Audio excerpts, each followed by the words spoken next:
Hey everybody, it's your old pal Chuck, and I am back with another review. And today we're taking a look at from the Transformers Kingdom line. This is Wingfinger.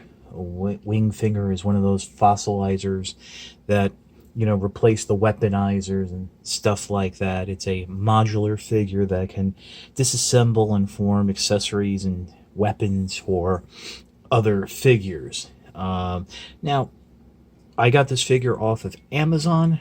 Even though it was supposed to ship in September, Galvatron, and Rhinox are actually shipping now if you had them pre-ordered. I don't think you can order them because I don't think they're being listed as in stock. So just a heads up. Either Amazon's late or they're really early. Yeah, I mean, I don't know really what more to say about that. It's kind of a bit of a scramble. I was not expecting to have to pay for these, and apparently they're also trying to charge for the whole order, which means they're trying to charge me for the Arc and Rodimus Prime. But apparently what I've been told is they'll charge the order and then refund the difference. Yeah, that's adulting. Starting to realize that finding these in shelves could be a heck of a lot easier than dealing with online retailers. But that's one thing. The other thing I want to point out is that this figure comes somewhat mistransformed in the packaging. There's also a lot of the accessories are left in the box. First thing I want to point out is that you have to turn the tray over, and directly on the back of the tray is the Pteranodon head, pterodactyl head. I don't know. I mean, growing up, I knew there were brontosauruses, allosauruses, tyrannosauruses. Then it's like I'm told, hey, no, the brontosaurus doesn't exist anymore. It's the apatosaurus, and we mistake. And now I'm hearing maybe even the apatosaurus didn't even really exist, and now it's back to being a bronto. I don't know, but the pterodactyl, pteranodon, whatever. That the head is like right on the back of the tray, and that actually fits in here.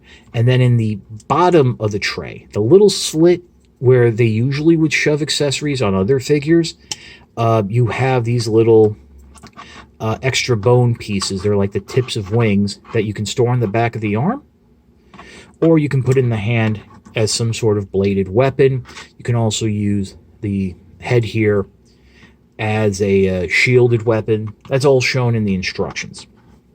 Now, the other thing, let me just strip the guy down since I just want to make sure I can have enough room to show you. The other thing that was actually a big issue and really was making me not like the figure are the legs came, I don't want to say misassembled, they were rotated wrong. Basically, and it's not even sure if it's wrong, because on the packaging, they show you the legs being rotated around like this, with the small pin facing forward. But the instructions show that the legs are rotated around this way, with the larger side of the pin facing out and another connection port. Now, to be fair, having it that way does allow you to move the legs a little bit easier without them smashing into this butt piece back here. Also has the stand port. So there's that. I gotta say, at first I really wasn't digging the figure, but once I figured out it was mistransformed and started playing around with it, I kind of started to dig it a little. So start with the transformation. We'll just get right into it. Want to remove the heads and the weapons. Then you want to come up here, right under its maximal symbol, and there is a face in there, very simple face. You want to close that visor down. This is not removable. It's on like a ball joint or what have you. And then what you want to do is rotate the arms straight up and out to the side, just like so. Let me zoom the camera out a little. Give us a little more working room, because this guy's going to get big. He's going to get big. And then on the sides of the head are little tabs that are going to slot into the inside of the arm, just like so. It doesn't help that that ball joint is a little loose, so it's going to fight with you a little, but try to get it lined up. And next what you want to do is rotate the hands so that the fists are facing forward, and then go ahead and pull the whole torso off. So that's how you want it to look. Next, we're going to come down here to the legs.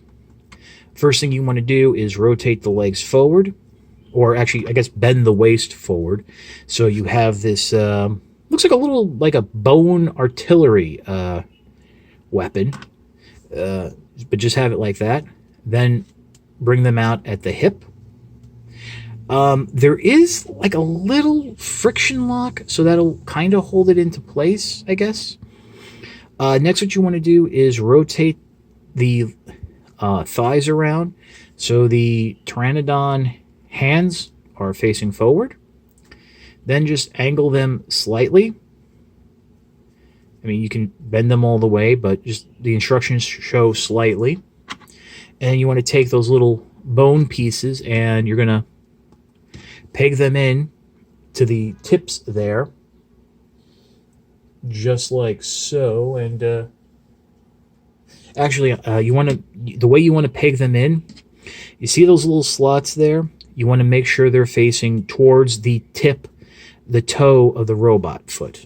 So we'll do it that way, and we'll do it this way, and you know, just get things going on some here. You know, just you can, you know, adjust the you can adjust the claws a little too. You know, a lot of this is very modular and playable. The next step is you want to come and you'll fold up that peg that was used, that it was used to like peg into the back. You'll take this peg, and it does snap into place. You're gonna unsnap it and bring it back, and that will peg into top of the torso, forming the head. And now what you'll do is you'll take what were the arms in the upper torso, and there's a slot there, and I'll just come all together. And there's Wingfinger in its bony Pteranodon mode. And what's kind of funny is the instructions, you know, show you being able to stand it up. So bend the head down, bring the feet forward on those ball joints, and then you can just start, you know, messing around with the wings here. And and the mouth does open here, so you can, you know, open the mouth ever so slightly, and you gotta work with the balance, but you can't get it to stand. That kind of looks like, anybody fans of Pee-wee's Playhouse? That looks like Terry from Pee-wee's Playhouse. I guess life was not good to him once the show went off the air. Oh, and if you happen to be under the age of 18 years old, please do not look up how Pee-wee's Playhouse came to an end and what happened with Pee-wee Herman.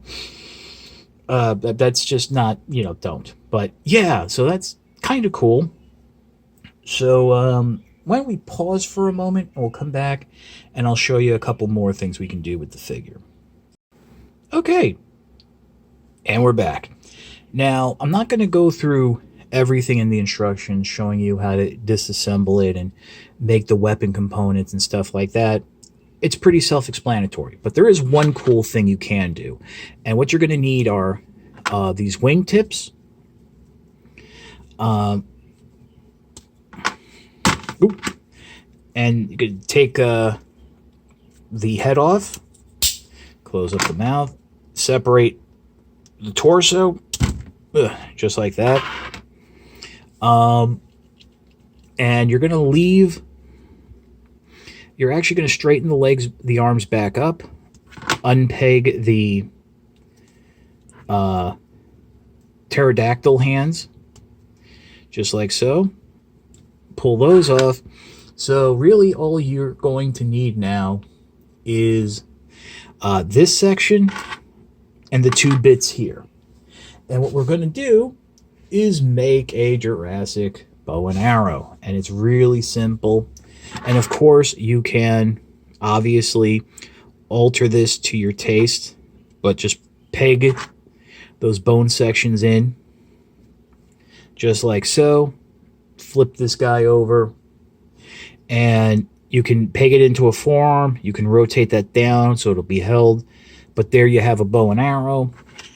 I mean, I guess you can kind of use this as the arrow and have it shoot out. I think if you could just use that tab and get it up in there, maybe if it works. Hold on.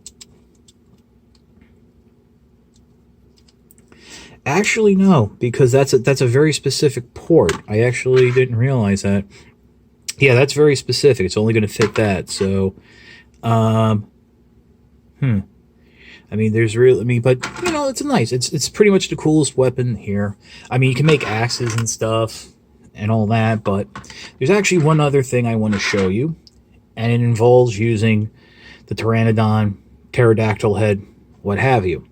If you come back, and this section right here, that's a little bit of a tan color. It's, you know, it has the post that you would use to peg the head into the back.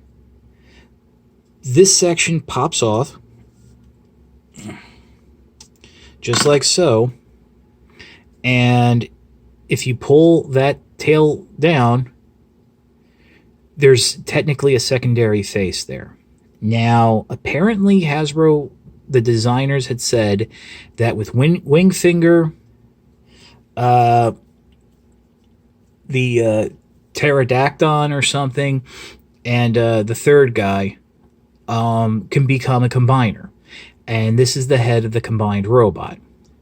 I guess you would use the peg here to peg it into the torso or something. I really am not sure how that works because there's no instructions on how to make it. I know some other reviewers who've gotten this Wingfinger early through whatever means, have experimented with how to do it. I've heard it's a floppy mess. Again, unfortunately, my days of experimenting are gone, especially now that the price of figures have come up significantly. I just would not feel comfortable taking the chance of breaking something, so I'm not going to try to fool around, but the head's there. And I mean, again, yeah, this piece, you can use it like a little forearm dagger or something if you don't even want to use it as the head. But it is there. The instructions don't even show you it coming off. I just discovered it coming off because I saw the hinge there and I just bent back like this and it just popped off. But so yeah, we'll pause and I'll come back with my final thoughts. So yeah, while getting Wingfinger back into robot mode, I did notice something, as I mentioned earlier about the hips. Well, here's the other thing. If you actually have the hips facing the way they are in the box, which is opposite of how the instructions show you to have them, you actually get a double knee bend. So there's that too. And without having these swung around, you only have that lower knee joint there, which would look kind of silly. But yeah. So what are my thoughts on Wingfinger? These fossilizers, they're like the weaponizers. They're for a creative mind. Really have some fun. Throw them out there. Get them on other figures. Armor them up. But they just don't grab me. And the issues. Getting Wingfinger together, which way is the right way for the hips. Some of the joints were a little loose. I'm not really, the whole combining aspect, but there's no instructions. I don't know. I think the most fun I have with the figure is when it's in the pteranodon mode, because then I can make jokes about being Terry from Pee-wee's Playhouse. Falling on rough times. So I'm in the middle. If you're a completionist, get it. If you like the fossilizers, get it. If you want to try that combiner, get it. I'm sure there's going to be a repaint to go with the other two repaints that are already out. So, yeah. Maybe you want to see what the final combiner looks like. That's a great idea. I highly recommend that. But out of this wave, this does not need to be the first figure you need to get, which ironically it's the first deluxe I got. I got him and Galvatron at the same time. So, and Rhinox, but Rhinox came in a separate shipment. So yeah, I'm not sure if I really helped y'all, but it is what it is. So that's it for the review. If you liked this review, and I hope you did, please consider liking, commenting, and subscribing. While I will always appreciate the views, the likes, comments, and subscriptions help communicate to YouTube through their algorithms that my channel is one that should be exalted and held upon high.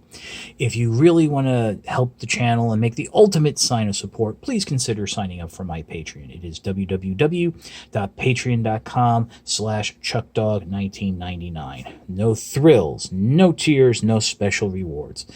All you're doing is helping me help you to help me help you bring figures like Wingfinger to you, as well as keeping up the infrastructure of this channel.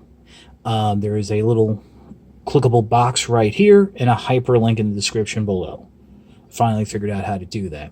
But as I always say, if you can't afford the $1 a month or $12 a year, watching my videos is enough support, and thank you. Patreon is just the cherry on an already overly generous chocolate peanut butter ice cream sundae.